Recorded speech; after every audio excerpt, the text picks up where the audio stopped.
Time now for Built for Success, presented by Ram. And for this, our show just got a whole lot more successful. It's Barrie. It's Gary. The rhyming continues. To my left, it's Harry. And these beautiful gentlemen right here are 2/3 of the broadcast crew of what bowl game? Well, the Boca Raton Bowl. And the Duke's Mayo Bowl. Gosh, it's good work if you can find it. I'll tell you that right now. Always a good choice, both Boca and Charlotte this time of year. All right, gentlemen, we're going to play a little good choice, bad choice. A lot of names, a lot of players, both coaches and players, position, otherwise, are in the portal or have made their decision. Question is, are those decisions good ones? We've popped up the graphic, as you can see behind me. We're going to start in descending order.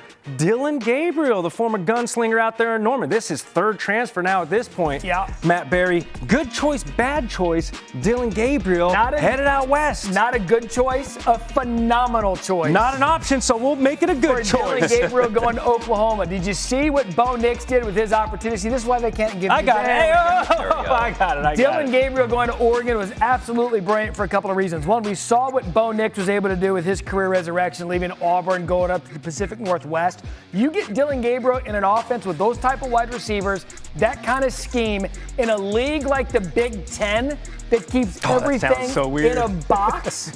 Dillon Gabriel is about to elevate himself not only to a Heisman Trophy candidate next year, but into a top 25 pick. I think it was a great move for Dillon Gabriel.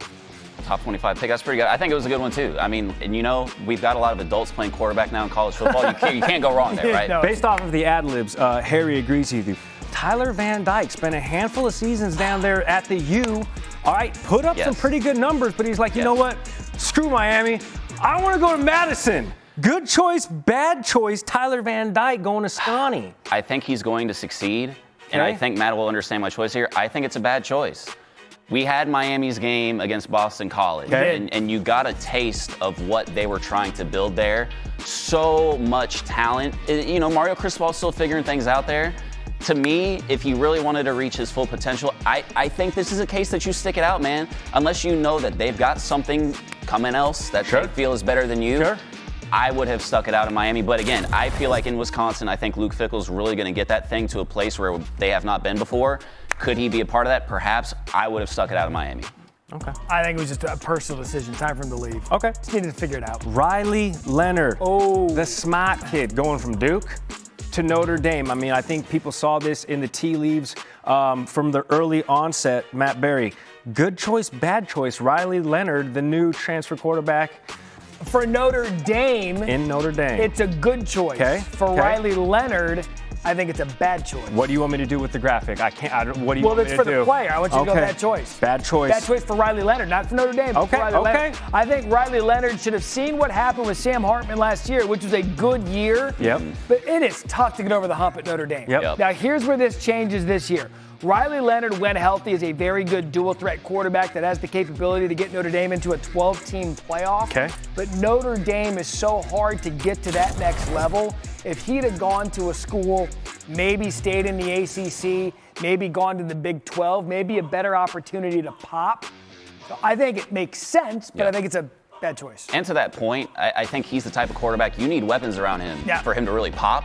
They don't really have that right now. Obviously, plenty of time with the portal windows opening, but again, I think you need those guys. Let me ask you this question, because you said he's good enough quarterback to get this Notre Dame team or next year's iteration of it into a playoff. Is he a good enough quarterback to get what would have been a Duke team into a 12-team playoff? No chance. Okay, so good for the school, it's an upgrade, obviously. It's an upgrade, for him. Okay, fantastic. We're going to do a double dip here with Harry. Yes. We got Kylemcord and Julian Fleming deciding to leave Ohio State. Look, man. To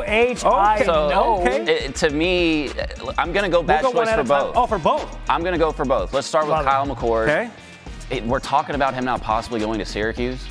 You threw for 26 touchdowns, I believe, at Ohio State. Did a very good job. This, again, has to be one of those cases where Ohio State probably has somebody that they feel that they're going to bring in that is going to be better than him. Now, with Julian Fleming, Hey, man. Super weird. There are two places that have a super solid claim to be wide receiver. You're at one of them currently.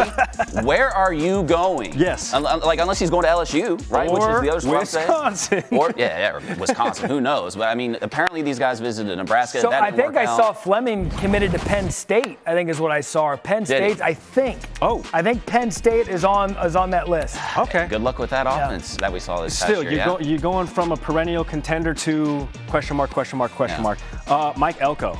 I like this. Duke going now to College Station. He's going to fill in. Really good. I'll make this one quick. It's a good move for both parties. Yeah. He's a defensive genius. He goes back to a place he knows well, resources and talent. We had a Duke game, so we spent some time with Mike Elko this year. He's a no business guy from South Brunswick, New Jersey. He doesn't win the press conference. He's not style. He's substance. Mike Elko will have Texas A&M competing in the SEC in 2 years. For a playoff spot? Yeah. 12? Okay. Tyler Shuck in his 87th year college football. The Obama administration quarterback, Tyler Shuck. College football career. Good choice, bad choice. Can this be the best choice? Oh. Another team that we saw this year, Louisville, with their great running game. Those guys are going to be gone next year, so we'll see how they play the portal. They played it great last year. This is a Brom quarterback, basically, right? Like, this is what they do. They throw the ball. This is what he does well. Had he been their quarterback this year, those two games that they lost against Pitt and Florida State, they might have won those games. Yeah. They had to run the football this past year because Jack Plummer just didn't have it. He could not do the things that they needed to do in that Brom offense. I think Tyler Shuck could do it. And again, you've got an adult playing quarterback. Tyler Shuck now going to Louisville, and he's going to leave with a doctorate degree. Yeah. Matt Entz joining USC on Trojans? Man, why do you keep putting him in before? My bad. Stop doing that. My bad. Bad choice for the iPad guy. Oh, no, reset everything. Oh, my goodness. Bad choice. Hold on, I got it. Don't worry. Matt Entz, I got it. Matt Entz, bad choice. Okay. I'll tell you why. It's hard to get a head coaching job at any level in college football, right? The last two head coaches from North Dakota State, one of them, Craig Bohl, went on to have a legendary career at Wyoming. The next, Chris Kleiman, goes to North Dakota State. Now he's dominating at Kansas State. I don't know what his life like personally. I don't know. This could be a personal decision. But, man, I don't know that you leave a head coaching job to go do this. We saw that happen with Sean Lewis leaving Kent State to go be on Deion's staff, and it backfired spectacularly. Now, he got another head coaching job at San Diego State.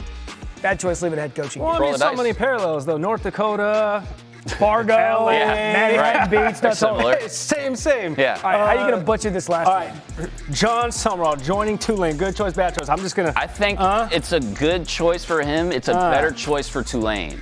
We had a bunch of Sun Belt games over the last 2 years, and on multiple occasions, other head coaches said, we've got to get this guy out of the league. Yeah. Because they are just that consistent, that good. Teams couldn't find a way to beat them. They started off slow this year, and they got right back on track. When Georgia State was still hot, right? My alma mater, they were winning all these games. They went out into Atlanta, and they beat the brakes off of them. The fact that they are now able to follow up Willie Fritz with John Summerall is a home run hire for them. I was talking to a coach last week that said Summerall is an SEC coach. Oh. Yep. And they got away with He's one. just getting closer. 100%. Hey, he's just getting closer to there. Always a good choice with these two dudes flanking me. Always a terrible choice leaving me in charge of any technology. You know. Thanks. I'm going to just throw this into the fire. Thanks, boys.